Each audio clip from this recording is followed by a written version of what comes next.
Hello everybody and welcome to a football podcast that precedes unfortunate events. I am Callum, joined here by Lewis. Once again, we're back in the studio. Hey, and Toby. Hello everyone. we do apologise for the break. We had Easter and one recording that we will not talk about.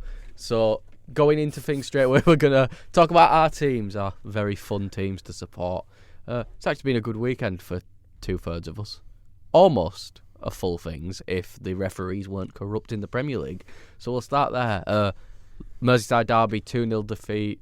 A lot better than I expected going into it. I expected to get annihilated. I expected to, just like every other one has been besides the one at Anfield last season, I thought it was just going to be the usual Everton display against Liverpool where we got annihilated, we left. Origi still scored, but that's guaranteed at this point. Took Tim Cahill's record of foreign Merseyside derby scorers, which is embarrassing. But yeah, I think it was quite a good game. I think Anthony Gordon, once again, had another star-making performance, ripping Alexander-Arnold to shreds for a good majority of the game. He did dive, though. He dived once. You know what I mean? My thing is, the Liverpool fans arguing, "Oh, Anthony Gordon dived," and then I've sat and watched I've watched seasons full of Mohamed Salah doing it. But because it's not their player, it's fine. And he literally did it yesterday against Villarreal, dived about 3 times when they couldn't score. Like, obviously, they broke him down eventually and scored, and we'll get into that, but it's just a stupid argument because every player dives nowadays, so just picking on one for it, it's a bit stupid. It was a stupid dive, though. It was a really stupid dive, though. I don't blame the referee for giving him a yellow card, but definitely should have been a penalty. I don't think there's an argument about that. He gets stepped across, and then it's a clear penalty. If Jamie Carragher missed in Liverpool, the guy who's only hired at Sky Sports to rim Liverpool is saying, "Oh no, that's a penalty," then it's definitely a penalty. And I think that the thing is, I'm not going to say if we scored the penalty the game would have been changed. I think we'd have still lost, to be honest with you. But it's just a thing of we weren't good enough in front of goal again. We had multiple chances to score. I think we probably had, in the stretch from the start of the second half to maybe the 65th minute, we probably had 3 or 4 opportunities to score without the penalty and just didn't take them. So I think that's bit us again, and now it's put us in a real... Some Everton fans are probably not accepting that relegation's a possibility, but now I think it's a thing where you have to now. We're in the relegation spots. Yeah, we have a game in hand on Burnley, but Burnley have been performing excellently ever since Dyche left. You know, it's nothing different, but they're performing well. There's clearly a morale boost. And I think it's just a thing where we need to just try to pick up maximum points. If that means we have to play like a Burnley where we sit back and play on the counter for 90 minutes instead of trying to play nice football, then that's fine. We can start trying to play nice football next season if we survive or if we go down. But now the priority is survival, and I think going into the game against Chelsea next, I think that's what we need to be looking at. But anyway, less depression. Let's move on to your team, Lewis. How did Stoke do? Sorry, just a quick question on the Merseyside derby. As a fixture, how do Everton fans perceive it? Do you even look forward to it nowadays? I think this season has been looked at with more optimism because we even for the first one and now when we were absolutely awful, we've beaten them at their own ground. We've proven we can do it, and I think once again we've proven we can do it in the past game. I feel like there is the potential there, and I think games against teams like Liverpool show that we aren't as bad as the table shows that we are. I think it's a thing where we've proven we can contend against the good teams, but now the problem is that we have to beat the good teams, draw with the good teams, instead of looking at a Liverpool game and going, "That's a really good game. We've proven we can battle with these top teams." We're going, "Oh, that's another loss," and even further into relegation. But yeah, in terms of a rivalry, because do you just view it as another game now? Because I obviously, being a Stoke fan, we've not played Vale in 25 years. So you're at the other end of the spectrum, playing them twice, 3 times a season. Surely it becomes oversaturated. I don't think it is oversaturated because it is such a historic rivalry, isn't it? You know, I know it hasn't been the rivalry it has been for a long time now, but you look back in the 1980s, the 1970s, it was arguably the biggest derby in the world. You know, two of if not the two best teams in world football. A 20-minute walk away from each other. And it's a thing where if you look at the history of the rivalry, and I think that is one thing that matters, I understand now that it's like if any fan argues Man City Liverpool's a bigger rivalry, they're a moron. Because I think history plays a massive part into it. You know, you look at Rangers, Celtic, you look at Barcelona, Real Madrid. Like, when Rangers were gone from the SPL, for everything happened, that didn't mean the old firm didn't matter anymore. Like, if they'd have played each other in the cup, it would have still been bloodthirsty. So I think it's the idea that it's got so much history and so much behind it and so many trophies won between the two of them. Even though Liverpool's trophy tally dwarfs ours, there's still then a team like us who have been, for years now, mismanaged. Like, if I told a 13-year-old football fan, oh, do you know Everton have more league titles than Man City and Chelsea combined? They'd look at me and go, eh. Do you know what I mean? Of course you're talking to 13-year-olds, Colin. And? What's the problem with that? Anyway, Stoke. The irony of saying talking to 13-year-olds and then we talk about Stoke. Yeah, we were all right this weekend. We weren't too bad. At all. 1-0 win over QPR, and it's just sort of confirming that we can beat the teams above us, but we can't beat the teams below us. Like, we've won 5 of our last 7 now. I think all of those wins have come against teams above us.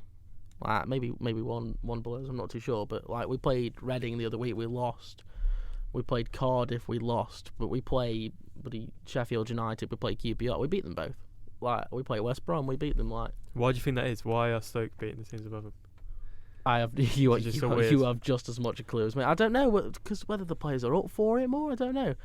But to be fair, historically, even back into the days we were in the Prem, we've never been good at taking the game to a team and breaking a team down. We've always been a lot better sitting in and hitting them on the break. Yeah. But I don't know, it just baffles me, really. It's hard to watch at times. It sounds very similar to us. We had quite a few chances on Saturday, so it was quite nice and refreshing to see. We took the game to QPR, which is very unlike us. Do you think you're really, not poor on the ball, but do you think if you're given that sort of challenge to break down a team, do you think Stoke aren't as good? It's more of a pressure thing. If the pressure's on us to go at them, then we won't go at them. We'll freeze and we'll concede on the break. But if they're expected to come at us, we kind of, the shackles come off a little bit and we play with a bit more freedom, and that's what we saw on Saturday. It was a bit of a scrappy goal from a corner, but we take it, and we defended quite well, to be fair, which I've not been able to say very often this season post the Soutar injury. But we're coming into form. Obviously I can't complain about the form we're on, but ever since the playoff dream went down the pan, then we've been playing all right, and I just know we'll finish like 9th, 8th, even though there's been no chance of getting the playoffs, which is kind of a bit of a kick in the balls, but good form going into next season, I guess. Especially when you have Lord Nathan Jones winning Manager of the Year.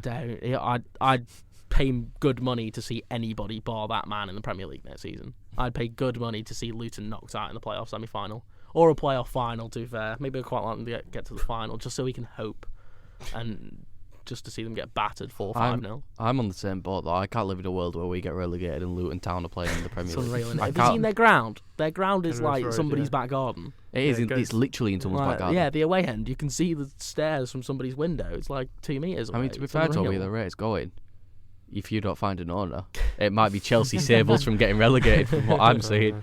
Isn't it if you don't find an owner by... Well, I think I just saw a tweet literally before we started that the final people who bid for the ownership, they failed by like 500 million for the bid or something. So Jesus. I don't know. It looks alright. It looks like it's going to happen. It's just. Anyway, enough about my favourite manager in the world. Toby, get us back to Chelsea. How did you get on at the weekend? Well, it was a 1-0 win, wasn't it, over West Ham United?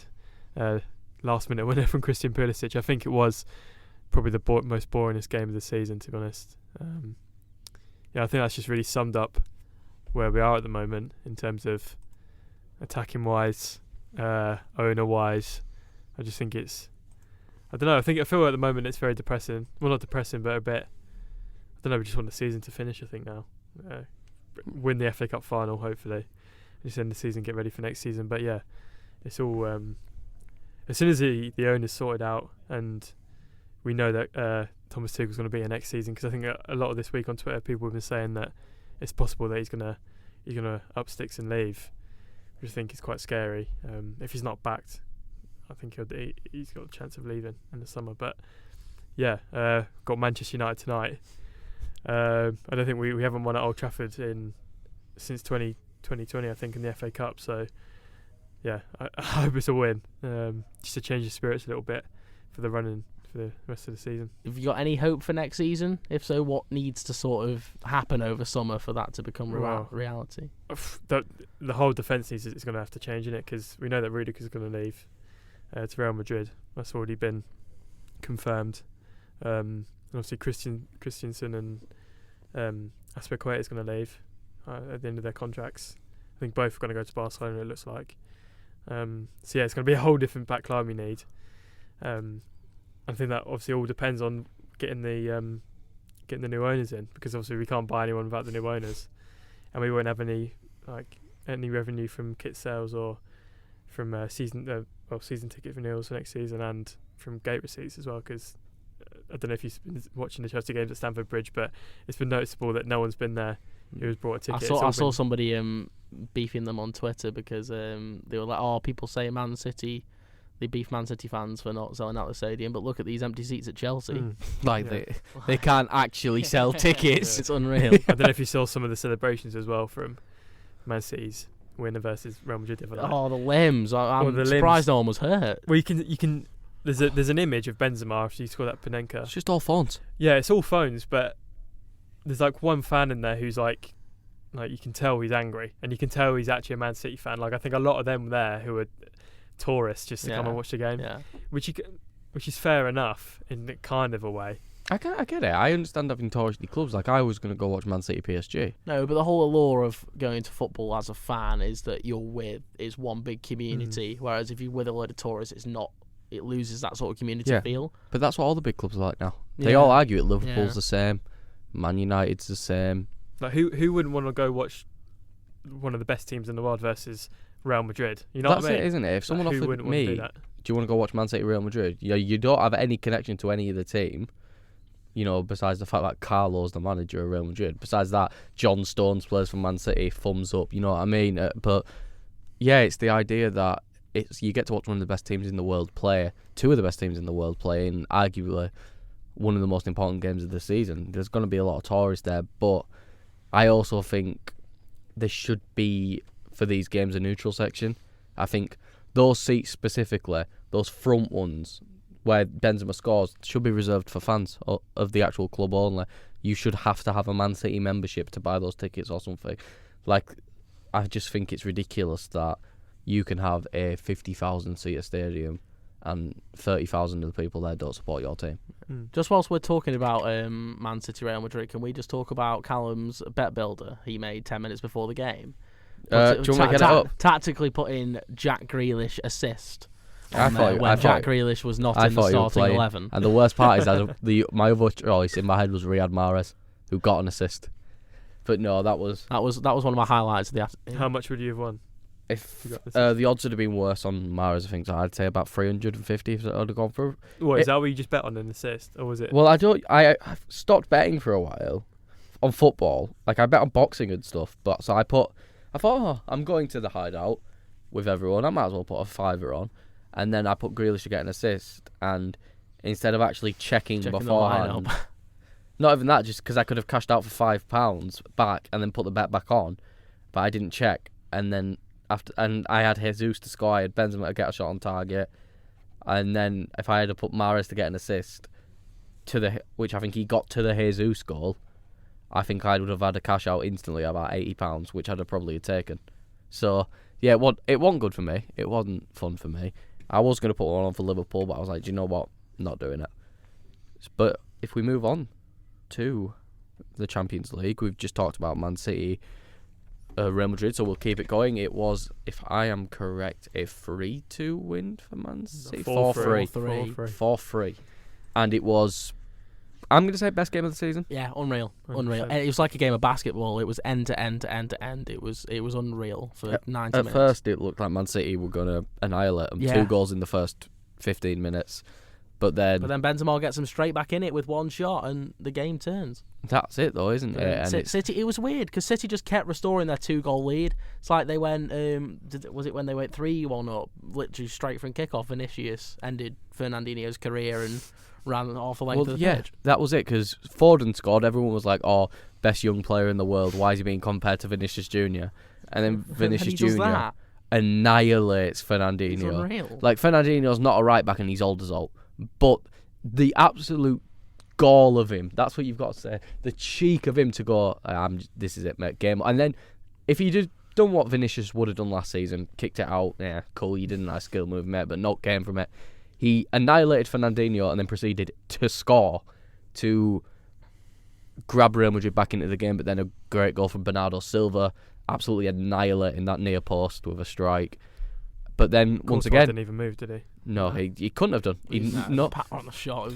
No chance he would get into that. It was the power he got on that. But then you move on to the 82nd minute, a handball from Laporte, which it is a penalty. It's almost out, yeah. Yeah. You always look at it. You always look at things like that and sort of feel sorry for the defender, but it's an unnatural position. But you can understand why his arm's there. He hasn't purposely done it. It's just bounced off. Because a lot of people's argument was it hit his head first and then his hand. What I liked is how the ref blew straight away as well. He didn't wait. The referee was VAR fantastic. He was good, wasn't he? The referee didn't wait was VAR or anything. He saw the incident. He blew straight away. Referee was fantastic. Yeah, I don't think there's not a single issue you can press him on that game. Everything perfect. But then that penalty from Benzema. Oh my God, the balls to do that. Yeah. When you desperately need a goal. When I think I was begging him to get it on target. Someone shined a laser in his eyes beforehand as well, and then he missed he two penalties at the weekend, I'm pretty sure. Did he? Yeah, Only when he did that. He is the best player in the world, isn't he? I think he's better than Mohamed Salah. He's up there. He's up there. I think he's the best player in the world. Well, he's carrying this Madrid team on his Well, shoulders. that's my thing though. Salah's dropped off a little bit. Like he's still at a top level, but he's not at Ballon d'Or level right now. Benzema's been at Ballon d'Or level and hasn't moved. If Real Madrid win the Champions League, which now is not out of the question, it's not. Man City have got to travel to the Bernabeu, and they did it to you. I don't know who they played in the first knockout round. Who did I have? I don't know. Try and fish it up now. Oh, PSG, of course it was. Yeah. Oh yeah. Yeah, Look at that. They've knocked out one of the favourites to win the competition. The favourites to win, the previous winners, and now they could knock out another favourite to win. Because it's weird. It's like whenever the camera panned to Carlo Ancelotti pulling a weird face, they scored. I don't know what it is. It's like whenever Carlo Ancelotti would pull a face and the camera had panned to it, within 5 minutes Real Madrid had scored. That's some top tier analysis there. There's no better manager really in the Champions League at the moment than Carlo Ancelotti. Like to have at your sideline if you for experience wise. Well, experience wise, here's my thing, right? That's what I mean. If they win the Champions League and La Liga, he becomes the first manager to win all of Europe's top 5 leagues. He has then got 4 Champions Leagues. Are we then talking about him as the greatest manager of all time? Is he in the conversation, is what I'm saying? I think he's one of the best managers to manage the big stars. Yeah. You know what I mean? To manage them big teams. Because egos. I understand obviously everything Alex Ferguson did, and Alex Ferguson still won. But I think there is the case for Pep Guardiola, the case for Jose Mourinho. I think there's already the case for Carlo Ancelotti. But then, does he then jump over someone like Pep and thingy? Because my thing is, all the five European top 5 leagues, and then the Champions League 4 times, with 2 with Real Madrid, I believe, and 2 with AC Milan, I think, or is it 3 with Real Madrid? I don't know. But I don't know, because he was La Decima and then I think he was replaced. So I think it's 2 with Real Madrid, 2 with AC Milan. You know what I mean? It's not like he hasn't managed stinkers in his career, or hasn't since the very early part of his career.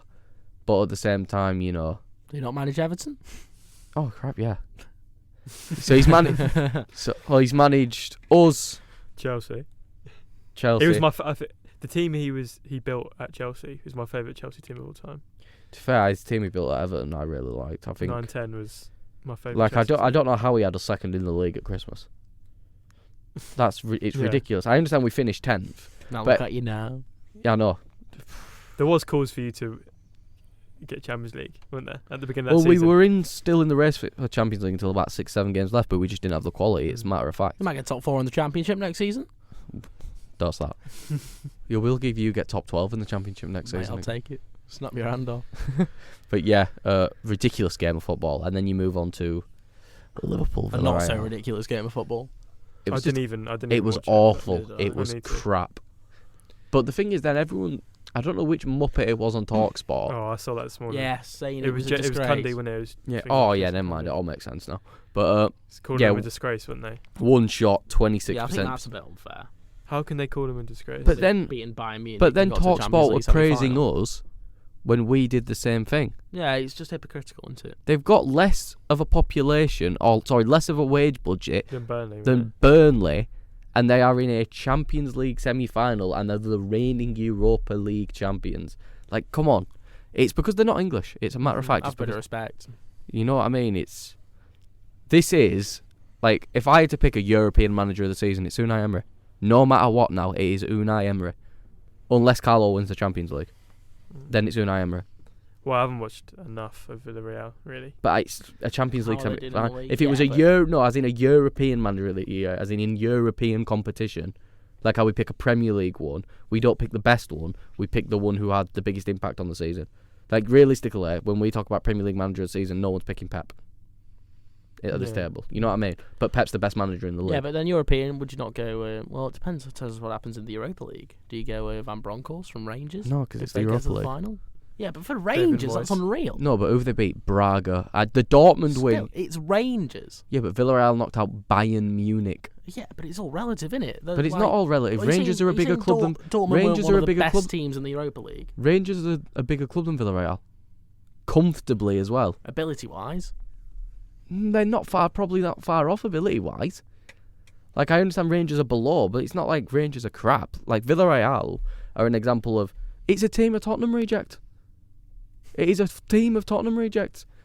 Like, if we go through the lineup here, Yeah, they've got like They're what? good players, though. They just they're didn't good fit at players, Spurs. but They've got Foyth, they've got Aurier, they've got Lo Celso. Who else? Foyth, Capoue, Lo Capoue, Celso, Aurier. They've got Coquelin as well. If we want to keep being North London rejects, Coquelin, I'm pretty sure Vicente Iborra failed at Leicester. There's a Danny Parejo failed at QPR.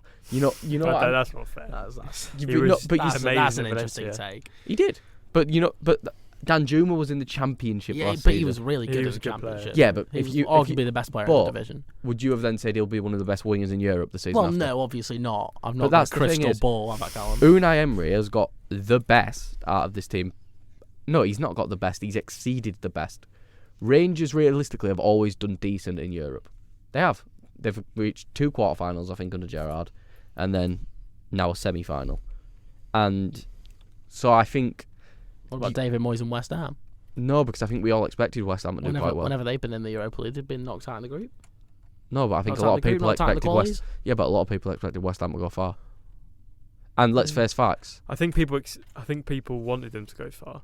I But I don't think they expect Like, for expected example, if I look at the Europa League, I'm picking the Eintracht Frankfurt manager over David Moyes as for best manager of that tournament. Not overall, but realistically, he's just not Barcelona out. You know, Rangers, I'm picking Van Bronckhorst over Moyes. You know, you move over to the Conference League, you'd probably pick that geezer who managed Bodo Glimt. You'd probably pick the Feyenoord manager maybe for making a semi-final. Like, I know you wouldn't pick anyone from the Conference League, but my point is I think there's a few managers over Moyes, and I think if I had to give it to one in general, it has to be Unai Emery, because the man has worked miracles with what I have. I'm not saying his team's not good. Like, a lot of these players can play for top teams. Pau Torres can play for a team at the top of the top right now. But Emery knows how to navigate these sort of tournaments as Exactly. well. He's done it before. He's done it, 3-time Europa League winner. yeah. That was your 4th time now. He won it 3 times in a row, didn't he? Yeah, So won it he's 3 times in a row. Then he won it last season. So final with Arsenal as well again. Yeah. And the only reason he lost because he was playing bloody... Yes, it's Europa League, but it's the same sort of concept, isn't it? It's automatic entry into the Champions League, isn't it? Because look at it, he got them automatically entered into the Champions League by winning the Europa League, and then proceeded to drag them to the semi-final. And at the rate, 2-0's not impossible to come back from. At home as well. But then, I don't know, because Bayern dominated them. But then they still won they both didn't games. score. Yeah, I think They had the about second leg will 30 be shots. tighter than it was. Because that's it. Because if Villarreal managed to win 2-0... I can't see them overturning a 2-goal deficit. 1 goal possibly, but 2 goals. Yeah, it's unlikely, but at the same time... Look, we've seen stranger things happen. Exactly. If you're going to pick any team in the competition to do it, to come back from a lead after being dominated, you'd pick them because it's just what they do. Because the thing is with Real Madrid is, I think Real Madrid's fortunes have come from other teams' failure more than Villarreal's. Yeah, but they still came back against PSG. No, but that's my point. Is realistically, just because Kimpembe was dog water. Well, it's not that. It's Donnarumma was literally letting them score. He might as well have not been there. They might as well have put a mannequin in goal. It'd have done a better job than Donnarumma did that game. I could say something about the Macedonia game as well. So, we'll talk about that. We'll move into our Europa League predictions. We'll get these quick because of time constraints. So, this is leg 1 out of 2. Just give me who you think's going to win the game and then the leg, because obviously you might think. So, Lewis, we'll start with you. West Ham, Eintracht Frankfurt. West Ham win the game, Frankfurt win the tie. I'll go West Ham. I'm going to go Frankfurt, West Ham. I think Frankfurt are going to win 1-0 at West Ham's West Ham are ground. going to come back away from it? Did it at Lyon? Because I know there's been a lot of uproar about the allocation for West Ham fans in Frankfurt. It's not as bad as those Sevilla seats. I think they've got about 2,400, but 400 of them are going to corporate. So they've got barely any tickets. Did you see the Sevilla seats, though, when they played them? It looked like they was at a Coliseum or something. I understand that's the point of Spanish stadiums. But it's like the thing is, if a West Ham fan jumps to celebrate at that and falls, they're dead. You know what I mean? It's time to go. Yeah, my dad went to Valencia when we got to the Europa League in 2011. Yeah, but their stadium's renowned for being the awful. Mestalla is ridiculously steep. Well, yeah, because haven't they been trying to rebuild the Mestalla for about 12 years and they've just never been able to build the new Mestalla for God knows how long because of all the financial troubles they've been in ever since the David Silva era of Valencia. But we move on. RB Leipzig, Rangers. I'll start. I think RB Leipzig crush them. I think Rangers are a good team. But I also think RB Leipzig are just... I don't know. I think it's about time that the Red Bull money brings something in now, and I think they're going to win the Europa League, to be honest with you. I like Rangers. I like the feel about the club. I think this first leg will be a 0-0, and Rangers will take it at Ibrox, because we spoke about it last time. We spoke about Ibrox. It's a 12-man, pardon the cliche, but it's the definition of that adage. Yeah. I agree with this. I think, yeah. Yeah, I know. So we move on anyway, Conference League. Leicester, Roma, same way. Toby, you start. I'm just going to go Roma. I just think Roma are going to win both ties. Yeah, couldn't care less about it. Roma, Jose Mourinho, why not? Yeah, draw first game. Roma take it. Tammy Abraham's going to smash a performance, move to Arsenal in the summer. And then Feyenoord, Marseille. Start with Lewis. Dimitri Payet won the goal. Dimitri Payet won. I'll go Marseille as well. I'm going to go Feyenoord to win it because I think I think there's I don't know if I think I was listening to something the other day and they've just been on a ridiculous run since I believe they got a new geezer in to manage them. How insightful. And I think I don't claim to watch, but they haven't lost since the 20th of March. Isn't good, but that's Ajax. So if you take besides Ajax into the point, I think I could beat half the teams but Ajax on my own. You couldn't. Lewis, you can beat a team of 6-year-olds. You can beat 3 6-year-olds at football by yourself. Nah, I'd back myself. No, you putting money on that? I'll happily put well, you. I'll bet you. We can pick. I'll give you 2 6-year-olds only have one leg as well. And everybody on the Twitter, let's have your opinion on this. Could I beat 3 6-year-olds in a game of football? You'd get tired after 30 seconds. 5-a-side pitch or 11-a-side pitch? Doesn't matter what pitch. 5-a-side pitch, you'll still get tired running half the length of the pitch. Just one of me. Just one of you. 90 minutes. As long as you want, you'll still get tired after 30 seconds. I'm all over him. I'll batter him. Yeah, let us know on Twitter. Could I beat 3 6-year-olds? No, they're packing Massive hot take. Massive. No, they're packing you in, mate. Easy. I think it'd be a close game. We'll have 2 of them with one leg and 1 of them with a decent bit of football and ability. We'll pick them out of an academy. You've not seen my slide tackles, mate. Yeah, I am. You'll miss an injury yourself. Anyway, moving on to a very relevant topic, I guess is the word. We've definitely not stalled this because FIFA's Team of the Seasons are around the corner. I believe the actual promo starts tomorrow. But we're all going to give our Premier League Team of the Seasons. And we are not doing the EA one, by the way. We're not doing the one with their players. But I'm pretty sure every one of us have got players who are all on that list. Yeah. Because EA don't like... I'll say EA don't like Chelsea because Chelsea started the war. But anyway, moving into goalkeeper. If I'm correct, we've all got Jose Sarr from Wolves. Yep. Yeah, you feel obliged to stray away from the norm of Alisson, of Ederson, because that's just a boring answer. I think Alisson's very close. I think Alisson Especially he's had a really good season. And I think last season he had a bit of a down season. Besides the goal, he made a few really stupid mistakes. And I think this season he's really turned it around. I think Liverpool's defence, in my opinion, has been the best in the league. I don't think they've conceded the least goals, but I think if you want to look at the impact they've had, especially with someone like Trent, who I think his defensive abilities undermined in a sense, like he's a better defender than people say he is, but he's still not a very good defender one-on-one. The Merseyside derby showed that, really. But I think for someone like Matip and Van Dijk, having them in front of Alisson kind of demeans Alisson a bit. It's the same with Ederson, and having Diaz and then Stones and Laporte, who are two arguably just under world class, maybe not world class. Goalkeepers are a lot more important to those who like those lower down the league. But I think you said you've got some. I've got some. Well, some of the stats that Jose Sar's got this season are incredible, to be honest. He's prevented the most goals in the league. He's prevented 9.3. And the second in the league is Fraser Forster on 1.5. So I think that kind of shows his importance. I don't think he got enough love this season. That's some unreal research. Fraser Forster's been really good this season for Southampton. He's been right, hasn't he? But yeah, he's got a higher save percentage than Alisson on 79%. If we checked, I think when we checked, I don't have it up here anymore, but when we checked, it said he had the best save percentage out of any goalkeeper in Europe's top 5 leagues that have played a certain amount of games. And he's conceded the third least per 90 under only Ederson and Alisson. So yeah, and you look at the 0.88 point. You go from Ruben Diaz, Matip, and Van Dijk to Conor Cody, Max Kilman, who are good players. I think Max Kilman especially is up there for one of the most improved players in the league. But I think you look at goalkeeper. I think Sar's got to take it because.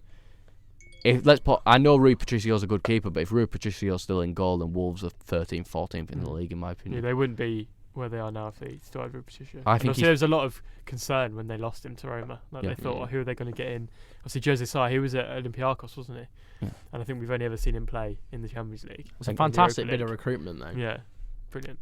Yeah, because I feel like the thing is with goalkeepers, though, is I think it's much easier to adapt to other leagues because you're still doing the same thing. Unless you do move to a Man City or where you tasked with actually taking the ball to your feet. If you stop shot. That's it. If you can stop a shot, then you'll do the job. I'm trying to think against Man United. That's the save I remember, where they managed to beat United 1-0. There's a save right at the end of the game that he makes from someone, and it's ridiculous. I think it's from a free. Was it off a free kick? Yeah. Yeah, and the save was ridiculous, and you're just like, yep. They've won this game single-handedly because of him. But yeah, we all agree that Jose Sá should be in goal. And I think I'd say Alisson's a close second. Yeah. And for all the Arsenal fans, because I know Aaron Ramsdale, you've got to touch on it. I think his second half of the season drop-off's been a bit too much. I think it doesn't mean he's been bad, but I think recently in that 3-game stretch anyway, there was very obvious errors that he was making. Still the best keeper Arsenal have had in a while. Yeah, I'd say so. Definitely best goalkeepers. Well, at the start of the season, a lot of people were questioning why did they buy him in the first place. Well, that's what I mean. He's still one of the best signings in the season. Yeah, when they first signed him from Sheffield United, I'm not going to say jaws dropped, but it was like, why? It was very surprising. Because Leno was a good keeper. Yeah, I think a lot of people thought they've signed him to be back up to Leno, which I think he was meant to be at first, and then he came in, was fantastic until January, February, and then since then has still been good. Not top of the top anymore. But he's still young. He's got plenty of time to develop, and especially with his goalkeepers. Goalkeepers can go way beyond 35. I think he just needs to improve his overall shot-stopping ability, because I think the distribution's already towards the top of the league. I think probably the second best besides Ederson, because I know everyone goes, look at how far Aaron Ramsdale can kick the ball, but that's not distribution. I think the overall passing game is distribution, and I think Ederson still tops that. I'm a big fan of a long ball, though. I do love a long ball. Yeah, but Ederson can do it just as well, Kai. So and I don't think he's ever going to get to the level of Ederson of literally being able to turn forwards. Because there's that one I think, who was it against on the line? Was it Liverpool? Where he was on the line and he turned Sadio Mane. Either Mane or Jota, wasn't it? Turns Mane or Jota on the line. But anyway, right back, it's Trent Alexander-Arnold. Yeah, I think we're all in agreement here. It's not debatable. If you just want some quick stuff, 12 assists in the league. His interceptions are actually in the top 10% of right backs in Europe's top 5 leagues. So, the rest of the tackling and defending stats are thingy. But when we get to our centre backs, we'll mention this. Obviously, the tackling stats are going to be lower for these players because they've got the ball so much less than everyone else. But you swap Alexander-Arnold for any other right back in the world besides Cancelo, in my opinion. I was going to come on this. Do you think he's the best in the world? Yes, comfortably. Yeah, easily. Yeah, easily. If we're going to say Cancelo's a left back now, then Yeah. easily. He's only 23 years of age as well, which is Yeah. great. It feels like he's been around. Like, don't get me Yeah. wrong, I don't think he's going to get better. I don't think he can. Posh. Unless, no, If he didn't get better, then but that's what That's I mean. not He bad. doesn't. That's He fine, doesn't yeah, have yeah. to get I think better. he will get better. I don't think If he there's gets no way. even, I think he might get better, but I don't think he'll be playing right back at that point. I think Liverpool are grooming him to replace Jordan Henderson in midfield, and I don't think he will go. I I don't think think that's. I a think he's got myth. to though, doesn't he? I think because my thing is, or even in a free back maybe. Well, he's long. Yeah, but he'd be wasted in midfield. I think. Do you really Because think? he's long. He's long passing. His crosses from them deep areas, like just inside the Yeah, opposition's but half. in a- are in a just- he's the midfield best in three, the world. With Liverpool, look at how many times their central midfielders ended up being in the wing positions. I think of Wijnaldum. Wijnaldum would always be around near Alexander-Arnold or something like that. But, You know. yeah. I don't know why you'd reposition the best right back in the world. Yeah, though. I know. It If depe- he's the best at his craft in the world, it would be so stupid to change it. Mm. I think it depends, doesn't it? I think it's like, for example, if Liverpool have the chance to sign a right back who's a player you can't turn down, and then then they can just look at Trent and go, realistically, we can just move you. Yeah, but that's so easy to say in theory, but in It gets chucked around a lot. No, but he is a midfielder, isn't he? He is generational. Yeah. Though. You He say is a you say generational we talent. talk about this. He's a midfielder by trade. It was his position until just before he became a professional. I think when he got called up to the first team, he was still classed as a midfielder, and then they played him a bit at right back when Klein got injured. So I think it's the thing where I do think his future does play midfield, or it even might be he gets to 31, 32 and the legs have gone, and then he moves into midfield when he, someone who doesn't have to move around as much and where you can pick his passing. Because I think a part of his career, though, I think he's destined to play midfield. I think if that's for England, he did it for England, didn't he? I could only imagine it for England just because we've got an array of right backs. Unless like Liverpool brings someone in and he plays a free at the back, and then Where would you rate Trent in terms of his importance to Liverpool? Like if he was to get injured, how much would it affect Liverpool? Because I think he might be top. You know, second if you had to take him out, behind Salah. Because I don't think anyone can replace Salah's production. It's ridiculous amounts, and I think with Trent, you could still bring in another right back that could do maybe half of what he could do. Who? I don't know. There's definitely if I had to pick a right back out there, Hakimi. no, not even him. Denzel Dumfries. I think you can get right backs that can still offer you Tommy Smith. a high level of. Livramento. Yeah, Livramento, for example, who can offer you not near Trent's level of attacking input, but may be able to offer you a bit more defensive solidity along with a decent attacking structure. But yeah, I think he's still the second most. Like, I think if Van Dijk gets injured now, Matip's shown himself that he can be the number one centre back, and I think Konate as well. Yeah, Konate too. So I think it doesn't make him any less important, but it makes Trent more important because they've got more depth there. And speaking of Joel Matip, he's in my team. I don't know about you two. He's in mine. I've got Van Dijk instead. I actually haven't got Van Dijk at all. Van Dijk as well. So we've got Matip, and then we've got you two with Matip, two with Van Dijk. I'm guessing. Van Dijk. And then I'm Diaz guessing for me. two of us have got Diaz. Is how it's going to work out. Yeah, on of course someone's you'd list. have Diaz. I've got Matip and Van Dijk. I've gone back. And so you've got Diaz and Van Dijk. I've got Diaz and Van Dijk. So this is weird. So for each, I think it shows it. They're the three best centre backs. I think it shows that they've each got 2 votes from the 3 of us. So I think we might as well talk about all of them. Matip has been.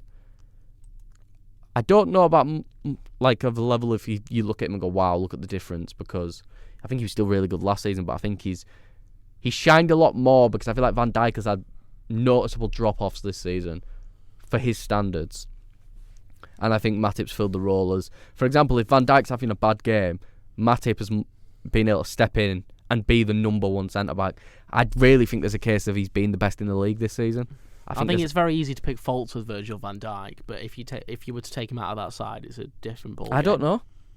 I think there'd be a noticeable drop off between him and Konate, but him and Matip, I think Van Dijk carries the ball better, and I think his IQ as a defender is better. His way he puts his body where his strength in the tackle, it beats Matip. Obviously, Van Dijk, in my opinion, is still the best defender in the world, but I think now Matip has had such a good season to the point where a lot of people are starting to look at it and go, we don't need Van Dijk because that'd be ridiculous, or if Van Dijk gets another bad injury, thank God this guy's here. And then they look at Konate and go, thank God he's here too, because I think Konate has been ridiculous. I think Konate's probably been almost in the top 5 centre-backs as well. So Liverpool have almost got 3 top 5 centre-backs for them, and it's ridiculous. But yeah, does anyone want to talk about Ruben Diaz then? You've got him. He doesn't, so it makes sense if you did. He's one of those players you don't need to back him up with a load of stats. He just commands that City back line, and he's a sort of linchpin inside. Again, I said it with Van Dijk. If you take him out the side, they're half the team. Like, he's just a real backbone, something to build from. Yeah, enough. And he's just a proper not an old school defender, but gives off that. He was sort captain of the other night as well, wasn't he? He's old school in his mentality. I get what you mean. Yeah. Yeah, I think he was. Yeah, I think he was captain. I think until Fernandinho came on. He was captain. Captain. And rightly so. Rightly so. He's certain. Yeah, he's player of the season. Well, he's been groomed yeah. to be the next Vincent Kompany, and I think he's probably going to retire with a greater legacy than Vincent Kompany at Man City. Jesus, that's. I only think that's because he's going to have. I only think that's because he's going to. I don't agree with that. I still think he's one of the best centre halves in the league. No, but I think if you look at it, Ruben Diaz is probably going to have Pep for most of his career. Yeah, but Kompany won City their first Premier League title. He could win them the first Champions League. You know what I mean? It's like that's a debate for another day. I don't think it's that much of a controversial debate, to be honest with you. I think Ruben Diaz is a better player than Kompany was. I don't know. It's different. Just legacy, isn't it? Yeah. Anyway, left back. do we all have the same player? Yeah. In my opinion, speaks for itself, doesn't it? Arguably City's best player this season. Especially at the start. City's best player this season. The guy is a joke of a footballer. How good he is. You know what I mean? It's right back, left back. He could play. I think genuinely convinced you could play him up front as well. I mean, you looked at it in the Champions League in the group stage. I remember him just scoring, just taking an outrageous amount of long shots. It was at the point where, you know, if I put a bet on Man City in the group stages, it was Cancelo to have a shot on target, guaranteed. You know, it's. Well, so much play goes through him as well. Like, I've got stats here. It's like, well, just looking at his pass success rate, it's 85%. He averages 70 per 90. He's the highest as a fullback for passes completed in the league.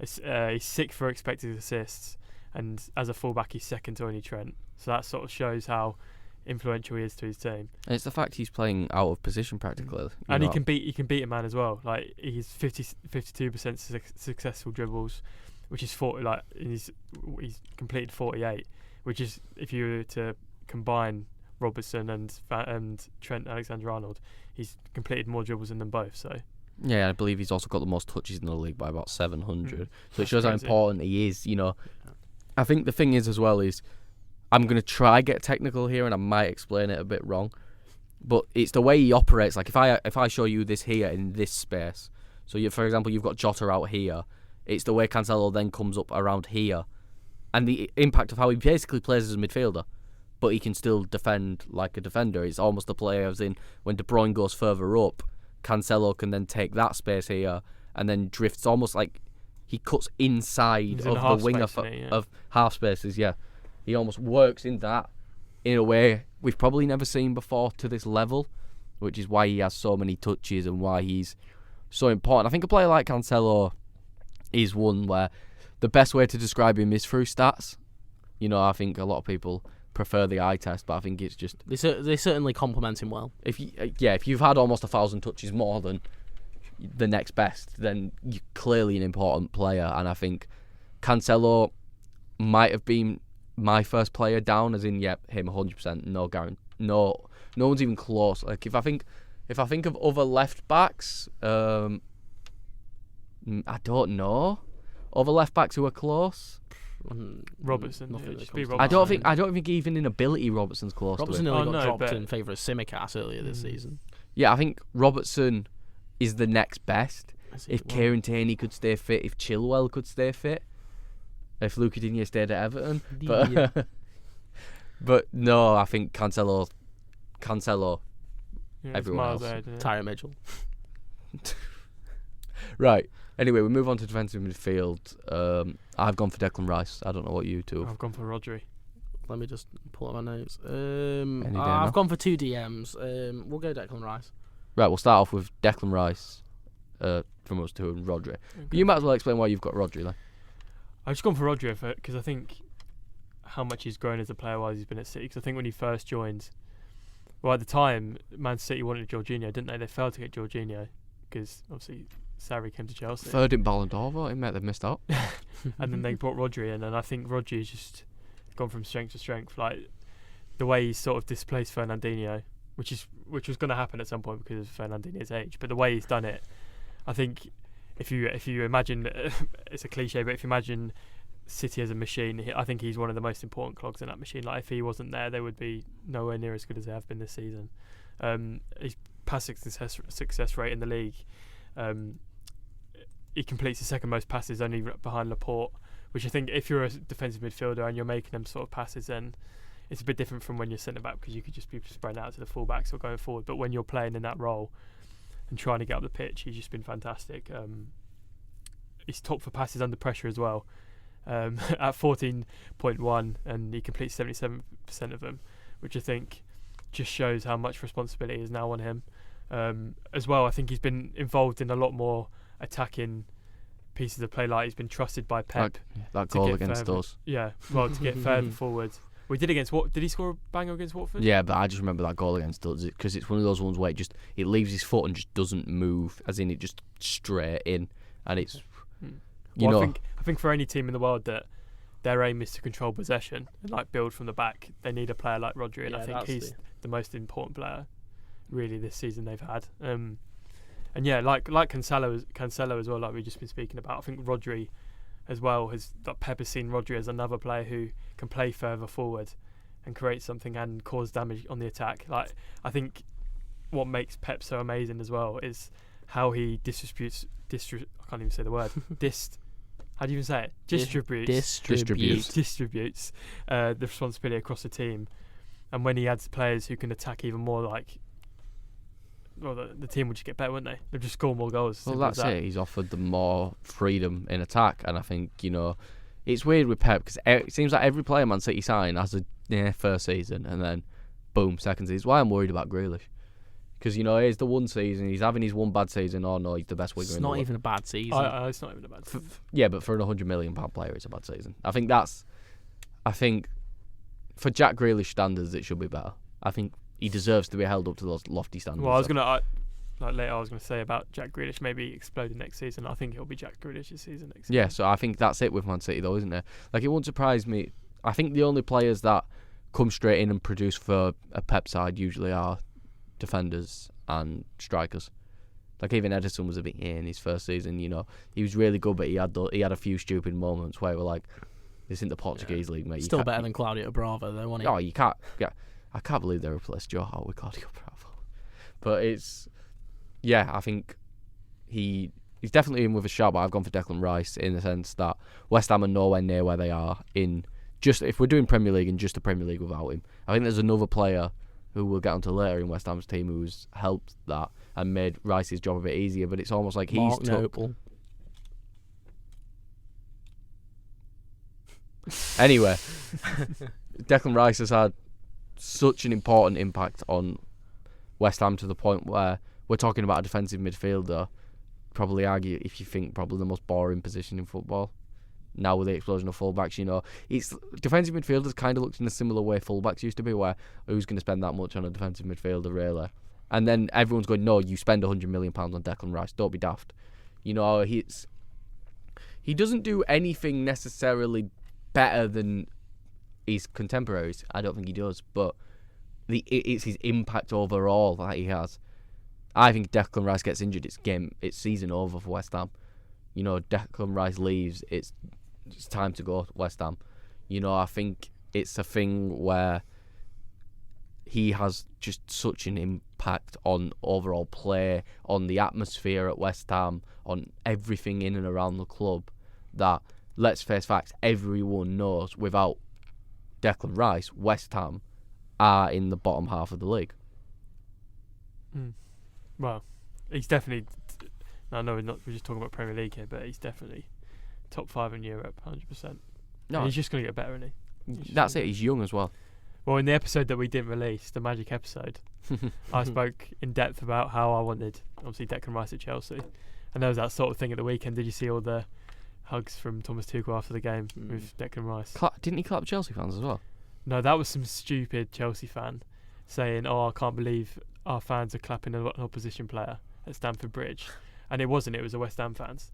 But There wasn't everyone was West Ham grilling fans him. No, everyone was grilling him saying, "Oh, you've never been to Stamford Bridge." Well, it's even all the things he said in the interview with Gary Neville about Chelsea, you know. Well, why wouldn't you want to play for a Champions League club? It's not like he's obviously a a Chelsea fan as well. Oh yeah, why wouldn't you? You know what I mean? It's the thing is, and I think Chelsea have now moved on from the we won't sign anyone we made a mistake on now. You know, Salah, De Bruyne, De Bruyne. Well, we brought Lukaku back, but yeah, more De Bruyne than Salah because I don't think anyone, even while at Roma, I don't think anyone expected Salah to do what he did. De Bruyne was the obvious talent, and I do believe Chelsea were rumoured to take him back, but it was that idea of Chelsea just refusing to admit their mistakes. It's a bit different with Rice though, because obviously he never played senior. Well, that's what I mean though. Now I feel like Chelsea are now more willing. Like for example, if it's like Sancho, isn't it, at Man City? Like, was he really a? For example, you know, if Conor Gallagher left permanently, I don't think anyone would say Chelsea aren't going to sign him because they don't roll back on mistakes they've made now. Now they do. I think Chelsea now understand. I think there's a lot less arrogance at the club now, is in the sense where, you know, it doesn't matter that he used to play for us and we let him go. He's now good enough to play for us, bring him back. Similarly to Lukaku, who is a player that when we talk about it, I think could have a good next season if he doesn't leave. I think even if you played in England before, it's hard to adapt back to England, especially in the way Tuchel plays. I don't really think it suits Lukaku, but I also don't really think we should never have brought him in the first place. That's it. Yeah, it's as simple. If, for example, if Tuchel leaves and who's available, that's a manager right now. No. Yeah, but I listened to this thing the other day. Like Lukaku's numbers this season are almost identical to his numbers was at Man United. Well, let's put it simply. If you put Lukaku in at Everton this season, he'd score loads of goals. You put him. I think even if you put him in at United, he'd score loads of goals. It's the type he suits. I think if you put him into Tottenham, he suits minimal touches. His minimal touches, maximum effect. He doesn't have to touch the ball 50, 60 times. He can touch it 3 times a game, and those 3 times a game might be all goals. You know, he's the best striker I've ever seen play at Everton. And, obviously, we had some good ones. Yakubu, Yelovic. Well, technically 20-goal-a-season strikers. Calvert-Lewin, technically a 20-goal-a-season striker. But Lukaku was, in a sense, where I know people say he doesn't perform against the big teams. But he doesn't perform against Man U, but then he bangs 4 past every other team that's not in the top 4. You know, I think it's a thing where he's a system player, not as in the sense where the manager makes him, but you have to put him in the right system, and I don't think Chelsea that. Even Man City, I think he'd do a good job at. With the amount Man City cross the ball and the amount the other players touch it, like realistically, if they sign Haaland's not touching the ball 60 times a game for City, is it? He's touching it 30 times a game. So I'm assuming Lukaku was not in your team of the season, Callum. Yeah, he actually is. No, right. So anyway, who are your other 2 midfielders? I think we've all got Kevin De Bruyne. Yeah, I have. I think it's blatantly obvious the impact Kevin De Bruyne has. Do not tell me you don't have Kevin De Bruyne in your team. No, I've made a last minute change. So he is in your team now? Yes, he is in my team. Tell me who you had originally. I did have Bernardo Silva, but that was... Okay, understandable. I had forgotten Kevin De Bruyne existed. I've got KDB and Silva. Okay, so how about Toby? You talk us through Bernardo Silva and why you've got him in. I think just watching him, I think he's one of my favourite footballers to watch. I think he's probably the top footballer to watch, especially this season. He's been absolutely incredible. I think he's top for distant covered in the league. He's had 8 goals, 3 assists. I know we've spoken, like Lewis has mentioned it a couple of times, like there's some players whose like stats don't back up how good they are as a player, or they don't need stats to describe how good they are. But I think Bernardo Silva is definitely one of them. If you just watch him, he's absolutely. I don't know how you can't not like him. He's like one of the most likeable footballers in the world. I think the work he sort of does on, and perhaps more importantly off the ball, is like crucial to Man City's style of play. I think he sort of defines Man City as a player. The way he's been trusted to play in so many different positions this season. He's played in that false 9 position where I think Foden played there, didn't he, for a while, and Foden's KDB played there, Grealish has played there, everyone's played there. And I don't think, for a point in the season, I don't think he missed a game between match day 14 and the first round, the round of 16, of the Champions League. So that sort of shows how much. I think he only failed to complete two 90 minutes as well in that time. So I think that shows how much Pep sort of trusts him and depends on him. Over a busy Christmas period as well. It's I think a compliment to his fitness. Yeah, I think as well with Bernardo Silva, he's one of those players where he can do nothing all game and then pop up with a moment of magic. He's the perfect blend of hard working and natural talent. I think that's what makes him such a good player. I think that's just like testament of how brilliant he really is. You know what I mean? He's one of them players who sort of goes under the radar. Everyone sort of defines him as average or could look at him. Nobody thought a lot of him when he first joined. Well, yeah, Callum mentioned it earlier. He nearly left, didn't he, in the summer? I'm pretty sure. Yeah, like or it last sounds. season. Yeah, it sounds a bit weird, but if I had to take one player from Man City and plot them in at Everton, I'd take Bernardo Silva over Kevin De Bruyne, and not in the sense of that he's better, but I feel like Bernardo Silva would offer so much more to a team a bit lower down the league. I just love watching it. I just love watching him in midfield. I don't know. I think that is a bit of the bias too, because I think it's Bernardo Silva's overall ability that even off the ball, for example, Kevin De Bruyne is best on the ball. Bernardo Silva can do both. For example, he's not. I don't think he's close to Kevin De Bruyne's level. I think Kevin De Bruyne's the best midfielder in the world, and I think the next best midfielder's about there. But you know what I mean? I think Bernardo Silva offers so much, and it's clear now that Pep has so much trust in Bernardo Silva, going from, okay, you can leave and go join, I don't remember who he was linked to, but you know, you can leave. Barcelona, I think it was, or Atletico Madrid. Yeah, you can leave and we'll easily replace you, to, no, you're irreplaceable, you're staying. You know, I think originally the plan was probably for Grealish to take his position. I can imagine so. Well, Grealish has sort of been playing in KDB's position. That's why I can imagine the original plan though was that Bernardo Silva was going to leave and Kevin De Bruyne and Jack Grealish was going to replace him, but no chance now. I think that's it, and I think I haven't put Bernardo Silva in, but have I convinced you? No, because I still want to give the guy I'm going to get to the respect he deserves. But you know, we talk about Kevin De Bruyne. He's the best midfielder in the world, isn't he? He showed it yesterday against Real Madrid. Was it yesterday? No, the day he showed it Tuesday against Real Madrid. He's shown it time and time again. I believe he missed a bit of the season from injury. Yeah. I might have to take a little peek at that. But you know, I think his overall impact on the game. You know, if the Ballon d'Or was still a calendar year award, I think he'd be towards the top of it right now. I think he'd probably be above Salah right now. If it was still January to December. I know now it's seasonal, I think. So now it's for the 21-22 season. Is it? Yeah, I think they changed it. I think it's not calendar year anymore. Wow. So, for example, the World Cup wouldn't impact this year's Ballon d'Or. It'd impact next year's Ballon d'Or. Yeah. It makes more sense. It's a seasonal award, and Kevin De Bruyne only playing 26 games in the league is going to impact that. But I've got his FB ref stuff here. So if we go off, this is all things in being involved in goals. So I'll just read out the list of stats. Non-penalty goals, non-penalty XG, shots, assists, expected assists, non-penalty expected goals plus expected assists, and shot-creating actions. He's in at least the top 2% of European midfielders. He's top 1% in practically everything. That is an attacking metric. It is a joke. The guy is... I think he's going to retire the best midfielder to ever play in the Premier League. I do. I think he's that... providing today, Cal. No, I think he's that good. I think... Let's face facts. If we take off our English tinted goggles, he's the best. I think he's definitely the best player in the league.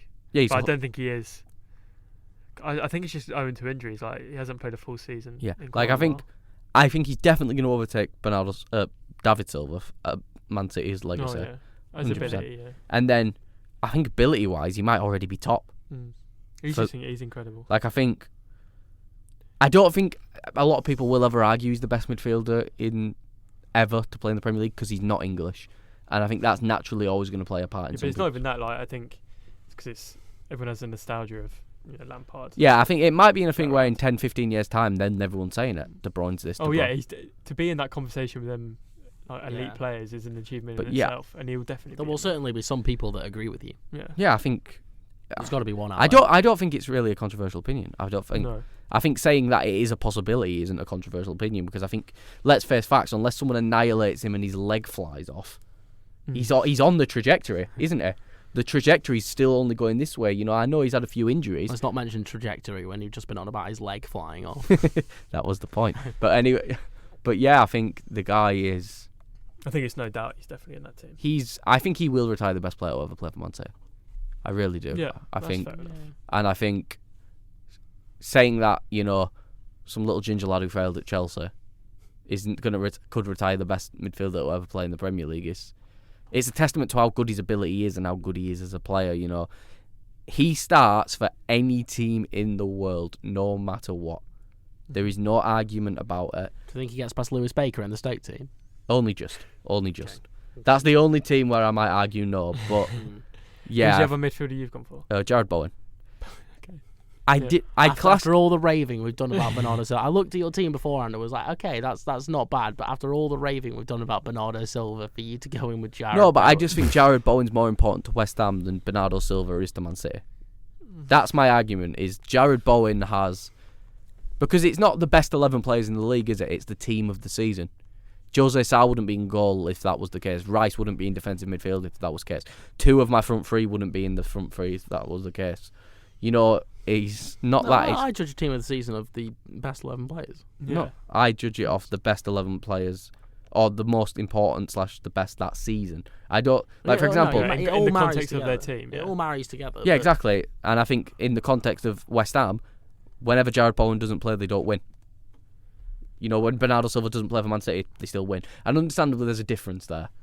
There is a difference between what Man City have to replace Bernardo Silva with and what they have to replace Jared Bowen with. But Jared Bowen is he's such a good player, and I think the improvements he's made as well compared to last season, I think it may be a thing where, for example, if West Ham bottle it and finish 9th, I'm telling you a different story. I'm telling you Bernardo Silva gets in.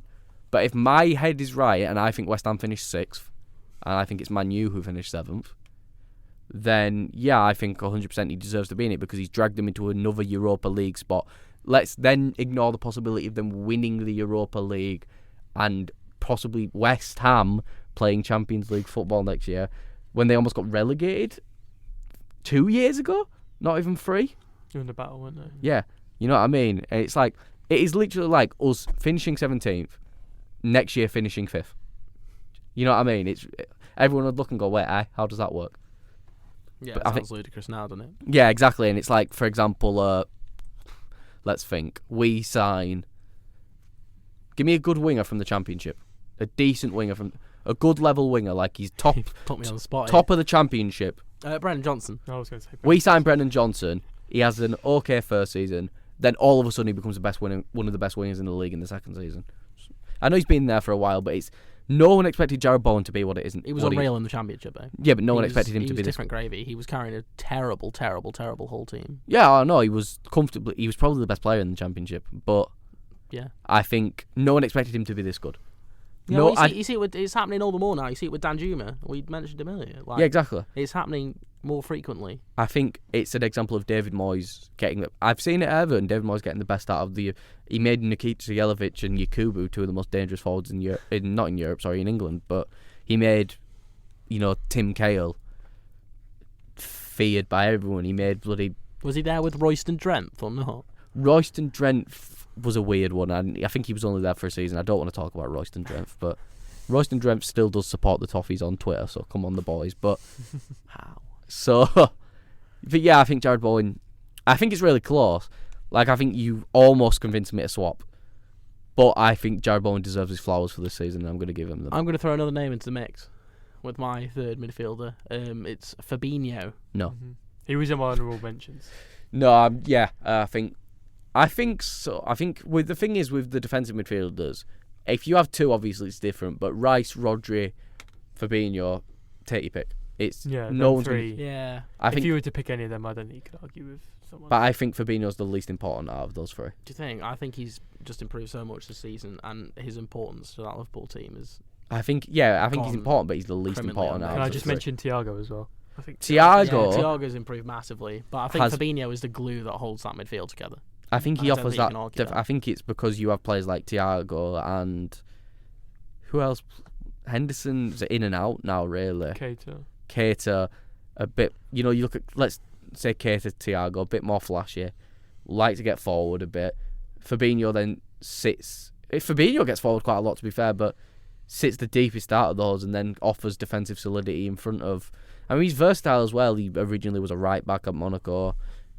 Defensive midfielder, played centre back. Centre half, yeah. Yeah, I think there's a very understandable argument to put Fabinho in, and if anyone said Fabinho's my defensive midfielder, I'd say, yeah, I understand. But if we move on to the front three, one of them picks itself. Yeah, Salah, yeah, I'm not talking about it. We're moving on. It's ridiculous again. You know, what's he, 22 goals, 13 assists in 31 games? You know, his statistics are through the roof. It's stupid. Yeah, it's 4.3 shots per 90. He's ridiculous. Like, it's... He's got 35 combined goals and assists. I genuinely can't put it into words at how good this guy is. The second nearest is Son on 23, which just shows. Do you think he retires the best winger to ever play in the Premier League? Yeah, probably. If he keeps it up. It depends if he goes to Madrid or not. I think he stays. I think, what's he got? 1 more year left. I think Liverpool look at it as a club, as I'd rather take the chance of winning the league and letting you go on a free than selling you and finishing 5th. And, you know, I'm not saying that they haven't got good replacements set up. Jota, Luis Diaz makes me cry every time I watch him play because of how he was this close to signing for Everton. If James Rodriguez just accepted Porto's wage offer, and then it was... But, yeah, it's just... The guy's... He's going to win the Ballon d'Or, I think. I think I'd give it to Benzema, but I think Salah's going to win it because I think... No, I think Benzema's going to win it. I think Liverpool might win the Champions League. I think that's what's going to edge it over. Man City have final bottlers. I think they're going to get through. Liverpool have proven that they can get it done in the final. I think that plays an impact to it. I think we've seen, you know, Gundogan in defensive midfield against Chelsea last season. You know, you look at this. Yeah, I think Pep bottled that. Pep was the biggest reason Man City lost that game. But then Liverpool lost the Champions League final before they won it. Yeah, but you also have to look at the fact that Sergio Ramos went out on a hit on Mohamed Salah. Yeah, and they had a disability in goal. Yeah, exactly. You know what I mean? There's Man City, there was no excuse to lose that final. I'm not saying Chelsea are crap, but there's no excuse to lose that final. With Liverpool, Real Madrid, there's 2 huge excuses, being the goalkeeper and the fact that their 40-odd goal contribution forward was murdered early in the game.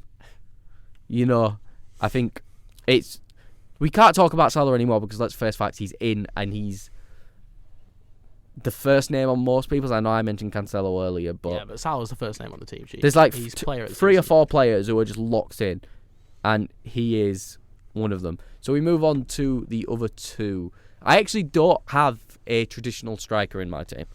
I don't either. Neither do I. Got a player who plays striker quite often. Yeah, I've got Heung-min Son. I've got Son. I've also got Son. So we might as well talk about Son. Look at us all agreeing. The reason I put Son in for the reason, and this reason only, is because of his XG. If you look at his XG, he's at 11.92 expected goals, but he scored 17 goals this season. So he's not sustainable. Well, yeah, it's you not could say sustainable. That. You could say but that, it is though, isn't it? Because I think he's in like the past 3 years, he's outplayed his XG every season. Yeah. So think about it. If every year you're supposed to score 12 goals and you're almost scoring 20, because he's scoring 20 goals every season, not in the Premier League, but he's contributing 23 goal contributions. You know. Well, when Kane was dropping off, besides De Bruyne, probably wouldn't the best. certainly carried Spurs when Kane was. When Kane dropped off. Besides De Bruyne, probably the best 2-footed player in the world. Oh, in front of goal especially, because it doesn't matter if he's in front of you, it's going in. You know, he gets in any team in the world. Oh yeah. Son's one of them players I'd love to see at Man City, and I don't know what it is. Do you know what's the worst part? Son's one of those players who really... You look at a player like Son, and as an Everton fan especially, you look at him and go, realistically, we could have signed him if we were on pace and paying attention. There's no way, because we've signed players from good German clubs. You know, there's that impact of the Premier League money, but Spurs' smart transfer policy under, you know, Mauricio Pochettino showed, and Son is just I think he's getting better and better each year. You know, I think the guy is just a joke of how good he is. I think he's already the best Asian player of all time. Already. Yeah. And if Conte doesn't walk, it'd be exciting to see him play. But even because my thing is though, even if Conte walks, we know what's going to happen.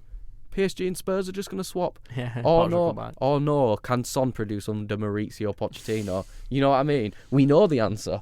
So unless Spurs try to go out of left field and hire someone stupid like they did with Nuno, then I think Son's only going to continue to produce unless one of the biggest teams in the world sign him.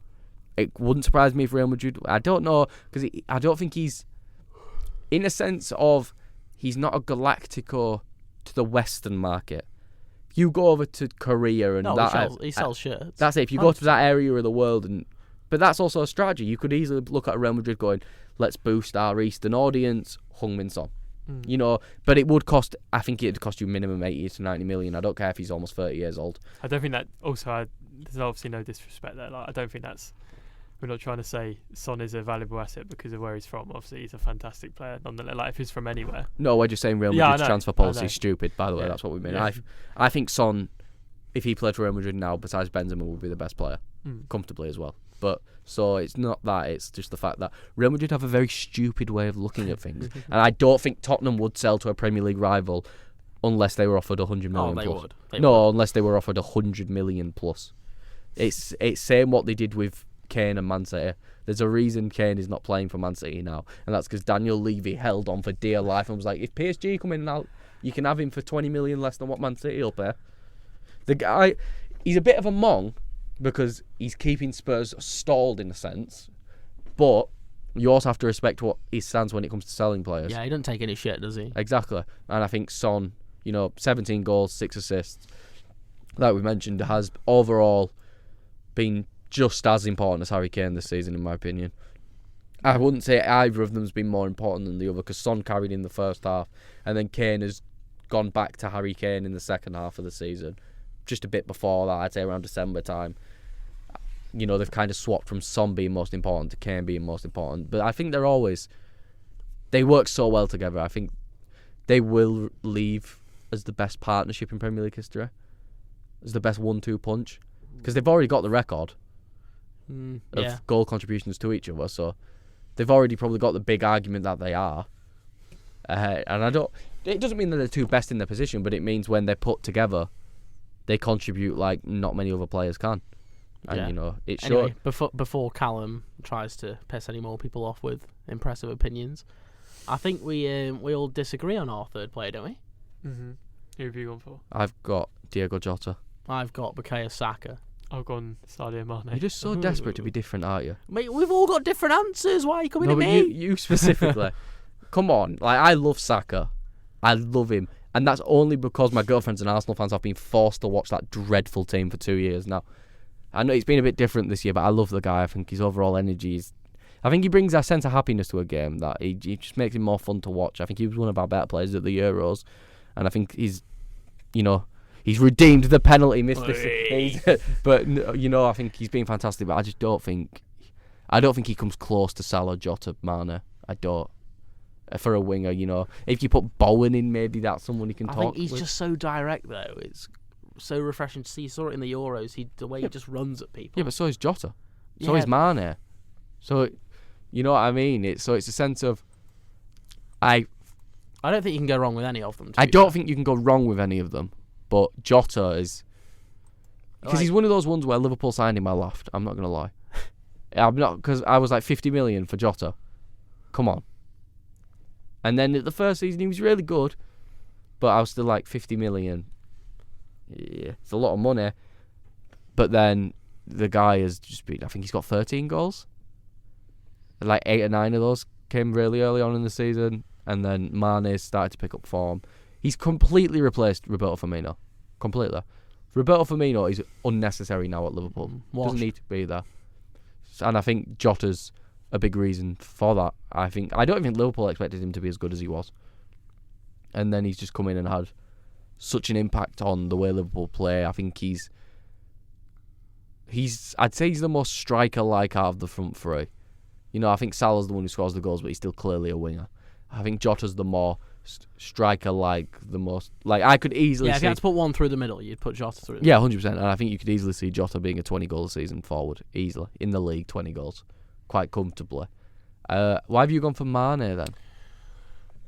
He's the best football player in the world. Sadio Mane. I think Mane, especially second half of the season, that's been really good for Liverpool. Well, he's been good all season, but I think second half, he was 14 goals, 2 assists. He's averaging 0.5 goals per 90. He's got an XG of 16, so obviously not scoring as many as he should have. But yeah, I just think he's been brilliant, really. He's one of the highest for shots on target as well with 37. in the league. I don't really know much to say. I think apart from Salah and probably Son, who you can obviously play as a winger, I think the options are all quite similar. Like I think for us three, they're all the three options you. Yeah, I think if you had to pick the options, quite similar to the CDM options. You know. What I think there's a lot of options. You know, there's Ronaldo, who we haven't talked about. Foden, there's Ronaldo, Mahrez. Foden, Mahrez. You could make a very slight case for Ivan Toney if you want to go off importance to the team. Well, no, because you look at it, Brentford are down without Ivan Toney. How many of his goals are penalties? It doesn't matter. How many of his goals? Yeah, are penalties? but have those goals won Brentford games? Of course they have, but I could score from 12 Yeah, yards. no, you couldn't. Watch, I take a mean penalty. You couldn't. So you're right. So you're telling me if Tyrese Campbell scores 25 penalties the next season and that's it, you? Oh, he's the best player in the world. Exactly. He's the best player in the world. I think Harry Kane as well. Yeah, Kane's up there. Rafinha, Mount if you want to class him as a forward. Zaha. Ooh, not Zaha, no way. Not Zaha. Absolutely. I think not. I think there's a if we go if we do take the thing of importance to the team this season, because let's face it, Crystal Palace are now 16th. I think. You take Zaha's 11 goals away. Crystal Palace are in relegation. They are. Yeah, but I think. By the way, Crystal Palace are the most overrated team in the Premier League. Right? I know they beat us 4-0, but I accept that we're awful. I accept that we're probably the second worst team in the league. But Crystal Palace, besides those performances against Man City, stink. Yeah, but I think Crystal Palace, with the praise they're getting this season under Vieira, he's done so well to take all the importance off Zaha. I think that's why he's done so well. Yeah, because he's brought in like Elise and Eze and stuff. And Elise doesn't play as much as you'd expect as well, but he's a very good bench option. But he's very young, isn't he? Oh yeah, he doesn't have to play. You need to bet him in. Like he came off against Leeds, and the first thing he did was, I forgot who it was. The Leeds player absolutely sent him to shops. Sauce, isn't he?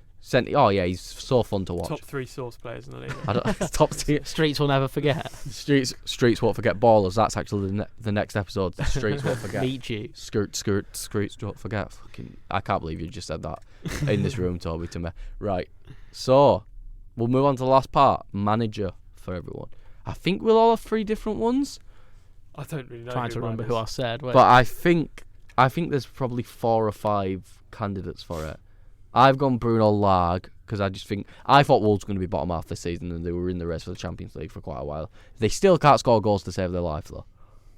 But yeah, I think Bruno Lage he's like an upgraded Nuno, which is, if we're talking about Nuno at Wolves, having an upgraded version of him, it's not a bad thing at all. Lewis, who have you gone with? I've gone for David Moyes. Just prime West Ham. They've exceeded expectations. 2011 Everton recreated. They've exceeded everybody's expectations this year, and I think you've got to commend him for it. Yeah, I think a lot of people expected West Ham to probably be 8th or 9th. Maybe 10th if they thought the Europa League was going to have a real impact on the season. Well, you think last time West Ham were in the Europa League, they were in a relegation battle, weren't they? Yeah, but I think they only got in because of it was a fair play league. And then they got beat by Astra Gogo 2 years in a row, I think. So, it's gone from not qualifying to possibly winning it. So, yeah. But if you talk about his impact in the Premier League too, West Ham are currently sat 7th, I believe. Above Wolves. That is still European football. Yeah, but above Wolves. But Wolves have a game in hand if you want to be technical about it, mate. Right, behave. So, I think the thing is with West Ham is balancing all the competitions has been really impressive. So I think, like I said though, I think there's 3 or 4, possibly 5 managers that could all win it, and it's an understandable case. Are you backing one of us, Toby, or have you got a different name? This isn't a manager I believe should be manager of the season, but I'm just going to put it out there. I'm just going to say Eddie Howe, just to be a bit different. As a contender. We did mention this when we were talking about it though, because I understand it's only half a season, but to go from bottom of the league to 9th. They're currently sat 9th, have the second best record in the league since then, since Liverpool. And look at this. They've won 4 of their last 5 games. Well, Bruno Guimaraes, is it Guimaraes? Is that how you say his name? He's been fantastic. I think the only issue is you spent so much money. Yeah, but that's the whole point. When you get taken over, you can't ridicule them for spending money. The way he's just changed the culture at the club in such a short But the point is, he deserves to be up there. For example, if you gave Ralph Hasenhüttl with Southampton 100 million to spend in January, where would Southampton be now? Yeah. Like, obviously, not us, because I But think it's not like they overhauled the whole team. What? They signed Trippier, they signed... so. They signed one of the best they right signed backs in the Bruno. world. They signed one of the most promising defensive midfielders in the world. Yeah, but it's not all that. They that's what I'm signed trying to say. Dan Burn was a really good signing. Chris Yeah. Wood stunk. Chris Wood Matt is Target. arguably the Target, worst signing of the season for £25 million. And then you take into account Amor what Ghazi. but it's a free loan where we aren't even paying his wages. He's literally there to be a bench warmer. But you look at it as a sense of what Burnley replaced him with as well. For 12 million, for less than half the price, they got double the player. I don't know though, because I know he said before that we like Wakehorse and stuff, but they obviously have to counter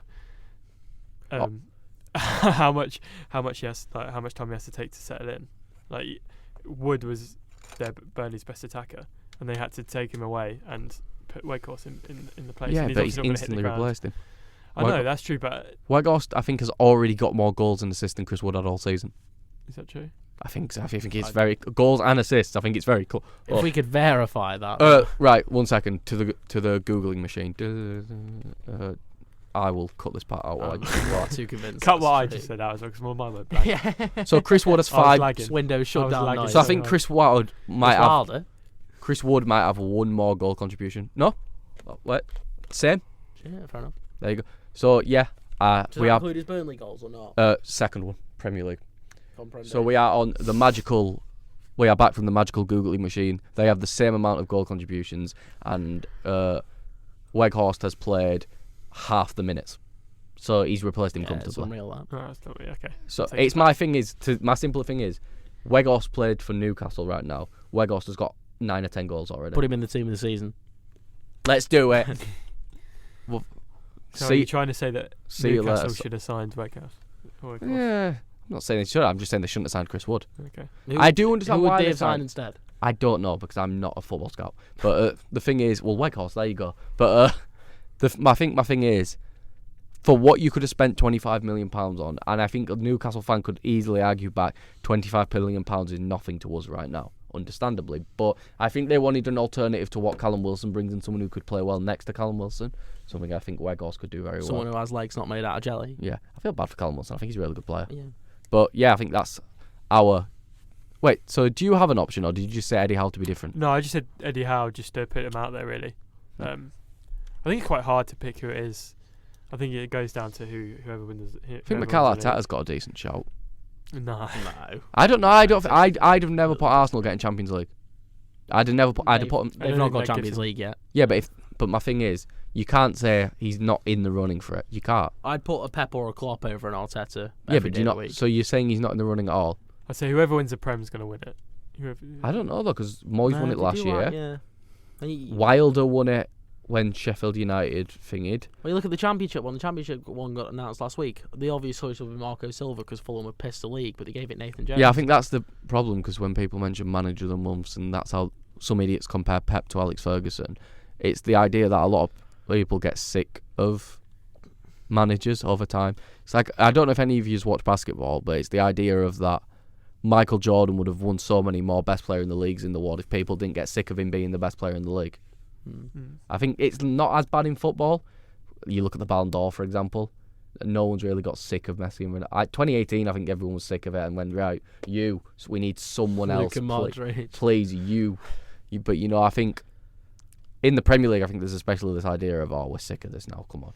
But I don't think there's many teams or managers who are outperforming the level they're at, to be honest. No, I think it'd be Pep, Klopp, Moyes, Lag, Eddie Howe, and Ralph Rangnick. No, Ole Gunnar Solskjaer. and yeah, I'd say that's probably the listed out of them. If I look, that's it. Steven Gerrard for how much he's dragged Villa into an almost relegation battle. They haven't scored, haven't they, in like You know what? 270 minutes. have they? Villa are technically still in a relegation battle.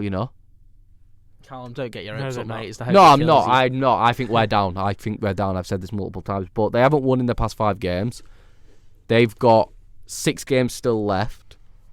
I'm not saying that, but they're not out of it. You know what I mean? It's to say Gerrard was meant to be dragging him into the top half of the table, signing Luca Digne Who else did they sign? Coutinho. And and especially with the start Coutinho, them being 15th, with a possibility of being overtaken by Leeds, Burnley, not us because we're down. Watford maybe have probably got a better chance of overtaking Villa than we do. But anyway, we're digressing. Yes, we are. That is our teams of the season.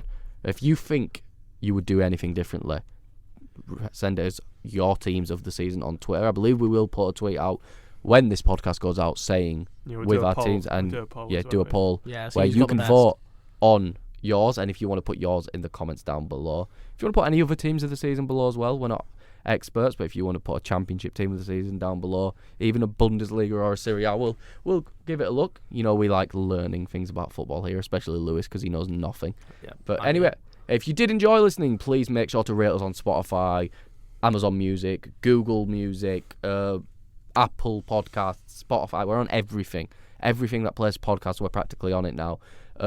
It will be on YouTube as well, so if you're watching on YouTube, please like and subscribe, share it with your friends. Please follow the Twitter account, follow our personal Twitters. They will all be linked in the comment section below. Thank you all for listening. Is there anything you two would like to say before we sign off? Like and subscribe. Thank you for listening. I put you on the spot here. Thank you all for listening, and we will see you next episode.